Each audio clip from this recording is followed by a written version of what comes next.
որպես հայ քրիստոնյա, որպես քաղաքացի, ինչ դիրքորոշում ունեք վերջին օրերի իրադարձությունների վերաբերյալ, տեսնում ենք, որ իշխանությունների, այսպես ասած, թիրախում պարբերաբար հայտնվում է Հայ առաքելական եկեղեցին, նրա առաջնորդը, մեր հոգևոր սպասավորները։ Գիտեք, այս ամեն ինչի սկիզբը շատ մի քիչ պրիմիտիվ է, էլի ընդհանուր նայվում։ Ես անմիջապես սա իմ անձնական կարծիքն է, ես սա կապում եմ ընդամենը եկող 2006 թվականի ընտրությունների հետ։ Եկեղեցին թիրախավորելը դա ուղղակի ես կասեի, որ նախ առաջին հերթին մեր Հայաստանի Հանրապետությանը, Հայաստանի Հանրապետության ցանկացած քաղաքացու դա չի սազում։ Դա սազական բան չի, քանի որ եկեղեցին դա մեր երկրի,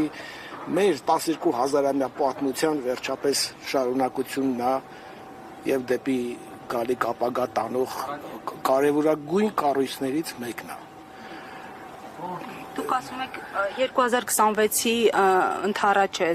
ամեն ինչ արվում, ինչու, ինչ նպատակով։ Ինչ ազդեցություն կարող է ունենալ եկեղեցին Դե ընտրազանգվածի խնդիր կա այստեղ։ Իսկ թվում է չարժի շատ մանրանալ եւ ինչ որ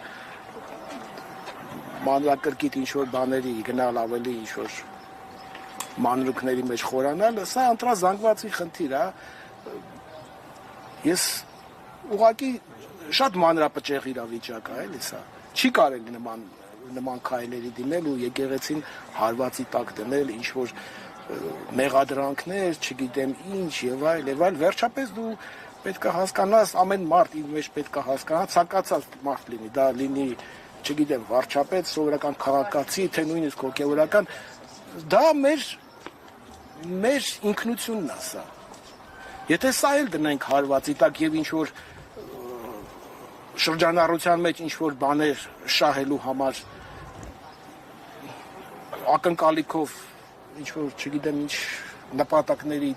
ծառայացնելու անիմաստ բան է, էլի սա գեղեցիկ երևույթ չի սա ուղղակի։ Ինչ պետք է շահվի դրանից։ Հանրությունը ինչպես պիտի արձագանքի, պարոն Մկրտչյան։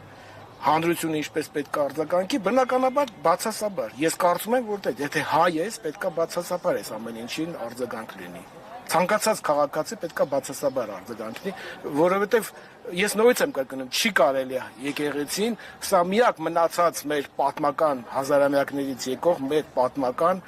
մշակույթը ասեմ, հələ կներեք իհարկե կրոնական եւ հավատքի հանգամանքը դնենք մի կողմ։ Չի կարելի նման վերաբերմունք ցույց տալ սեփական պատմությանը,